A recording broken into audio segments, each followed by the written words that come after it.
Hey, in today's video, I wanted to talk about how Tesla back in the day changed completely the game by implementing completely different strategies than other EV makers at the time were doing. And I don't want to concentrate only about the product itself, the cars, which already were quite different from the rest, but also about the set of strategies that they adopted to actually make sure that the adoptions of EV by the customers was successful. So we'll do a little bit of a comparison of what the more traditional EV makers were doing compared to what Tesla was doing. And I'm mainly thinking about the time between the Model X and the Model 3 and how that adoption and the changes that they did in that time changed quite much the positioning of the company. So let's start first about how people actually discover about the cars, about the offering of EV cars. So first of all, what there's going to be is that there's somebody, a prospect, a potential customer that wants to buy an electric vehicle, and this can be several reasons.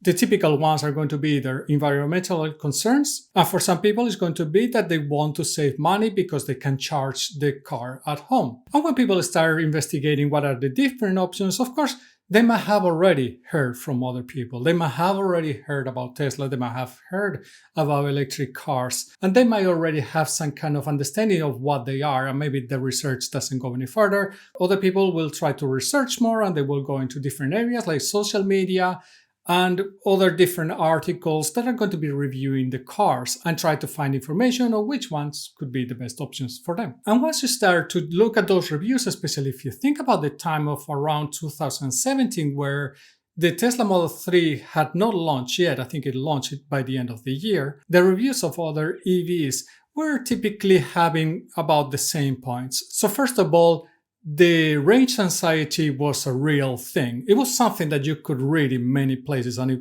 became a keyword on its own. So many people were buying cars just because the commute was short and they were using it just to go to work and come back. And that was it. They never used it for a road trip or anything like that at that point, most likely. The next is that the tech on those cars wasn't great. It was probably as good as the tech in other traditional cars were at that point, or non-EV cars at that point. And then in most of the cases, the design, well, it wasn't great.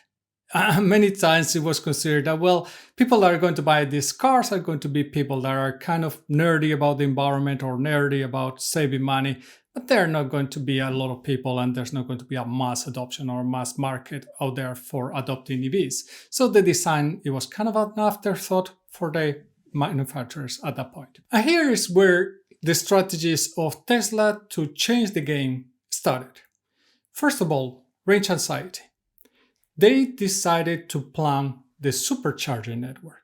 They decided to plan a network that is going to help those car users, the Tesla users, the Tesla drivers, to find the places to take longer trips so they can actually charge their car and they don't have to suffer from range anxiety. And of course, they started with the basic one, establishing the superchargers along the main networks or main roads in the US, in other countries. The second one is that Tesla really concentrated on bringing tech into the cars. And here they just didn't beat other EV cars. They beat basically every other car that was available in the market at that point. The technology that they were bringing was way ahead anything else that was available in other cars. It was like comparing the iPads to whatever solutions were out there in the very beginning. The difference was, the gap was really big. Things like navigators that actually help you to plan your route according to the supercharging network or other charging networks, so you can actually go and charge and find the next charge so you don't run out of battery. And they even included things like games in the UI of their tablet, whatever it's called, that they're using in the car, something that no other car manufacturer was doing at that time.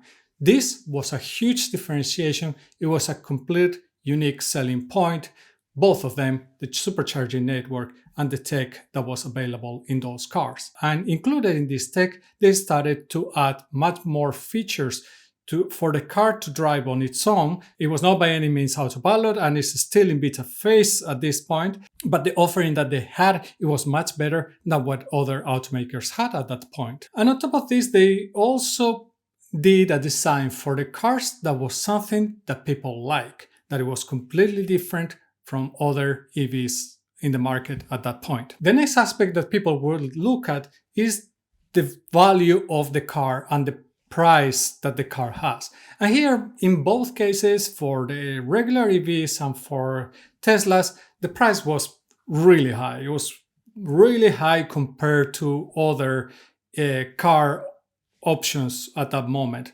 It could range from somewhere between 20 to 30% more, in some cases even more than that, of a regular car that you could get for kind of a similar type of car in a normal petrol car. But here you can have things like tax reliefs that were helping people to actually make that decision, and in different countries there were different values. And here Tesla's is maybe not necessarily the strategy themselves that they have, but the perception from the reviewers, from the people that were using the cars, is that the value that Tesla has is bigger for the price that it has.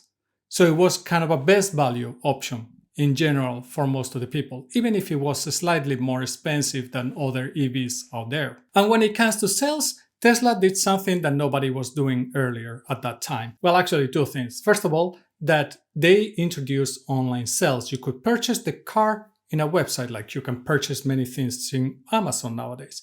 At that point, probably was not something that was an option for other car manufacturers, not that I can recall. And the second one is that they didn't have a dealership network. They were doing the sales straight to the customer. And this is something that it changed quite much from what other manufacturers were doing. Of course, when they do this, they control the price and they also control all, basically the costs, and all the value of profit is for them. There's not the dealership as a middleman in there to take their own cut. Once people actually purchase the car, the EV car, for those ones that actually purchase it, obviously many people didn't go through that process, then came probably the biggest differences. First of all, when you purchase a regular EV, the driving experience was meh, because cars were relatively heavy and they were not really very well designed for like a very nice drive or to be nicely driven. There might have been some of them that drove better and some others that didn't drive that well, but generally most of them, in most of the cases, there have been some outliers there, the experience wasn't great. Tech and the interior of the car generally were a little bit like not something that you could care too much or that you would dream about or that you would remember, at least not in a good way. And finally, range anxiety was a real thing. People were really sometimes struggling to make sure that they had the range to get to the place that they wanted to go, especially because EVs, when at that point didn't have very long ranges, and especially if you're using it in a cold weather, the range dropped quite dramatically. Compare that to generally the most experience for people buying Teslas were slightly different. But let's start with the not so positive one. Many times, one of the problems or one of the things that many people were complaining about Teslas when they purchased them is that the quality of the interior was definitely not up to other cars of the same value. And this is probably a strategic intent from Tesla. They focus on other areas and they kind of at that point let go a little bit of the quality of the interior, something that they have been improving over the years. And you can still say that nowadays maybe they are still not as great as other cars that are out there. On the other hand, people were thrilled of the acceleration of those cars. Even in something like a Model 3, you could get really fast acceleration with the basic model, something that you could never dream about with other EVs. Self-driving was a promise back in 2018, and to a certain degree it's still a promise nowadays, but that's something that many people purchase the car because of that. And then in some areas, they are also offering things like home delivery or home service for the cars, which is something that people obviously appreciate a lot, that you don't have to go to a shop to take your car to the dealership, then wait for it to be fixed. Somebody comes to your home, fixes it. Well, that's a much nicer experience, isn't it? But yet, this was not available probably in all the countries. And then there was the community part. Both EVs and Tesla have strong communities, but the EV community before that, it was very narrow and very niche, and it was not it was very much focused on people that were caring about environment and people that were probably caring about their wallets by trying to save money. But that was not maybe the wide audience that Tesla, when they went more publicly with models like the Tesla Model 3, that was something that more people actually could afford, they had a wider adoption. Not people necessarily caring about the environment or just caring about the price of gas. They actually started purchasing Teslas because they like it as a car, and it was the it car. It was the car to have to make a difference of yourself compared to the rest. You could see in YouTube, there was a lot of YouTubers at that point purchasing Teslas and showing them off when they do the purchase. And one of the fun things with this community of Tesla is that they had the launch events that became a really big thing in the Tesla community, something that other cars have been trying to emulate, or car manufacturers have been trying to emulate. But, well, first of all, they don't have a CEO like Elon Musk, who is a personality on his own. You might like him or not, that's a very different story. He's a personality and he gathers attention. He gathers the cameras. Plus, on top of that, the events generally were very exciting. They had lots of news and lots of cool ideas that they were introducing to the market.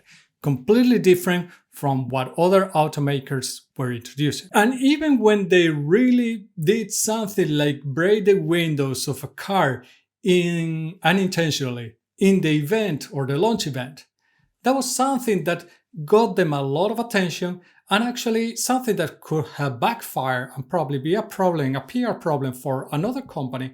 It ended up being like a great stunt for Tesla, something that it really drove more the message of the Cybertruck being this cool truck that they were building, because they could explain why those windows were breaking. So by the way, this whole thing that I'm talking about is part of a presentation that I did at work in how to take your product to the market. If you want to hear the whole presentation, if you want me to go through it, please let me know in the comments below. So why I have been talking about all this is that Tesla's strategy was not just about building a better car.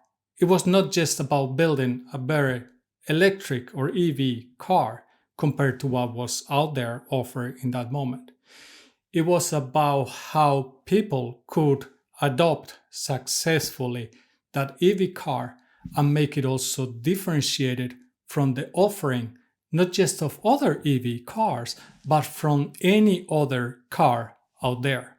And this is why I think that strategically Tesla has been way more successful than any other car manufacturer. If you want to know more about this topic, I have videos talking about customer journey where you actually think about how the adoption of your product is going to be by your customers. This is something that I think that whether they use this framework or not, Tesla used a very similar approach to understand what are all the problems that my customer is going to have, what are they going to face, how am I going to help them to be successful. This is where I think that the key for success of Tesla has been. If you enjoyed this video, please give it a like and subscribe to the channel. It helps me massively with YouTube and YouTube promoting this content to other people. I will see you in the next one, and remember, stay safe.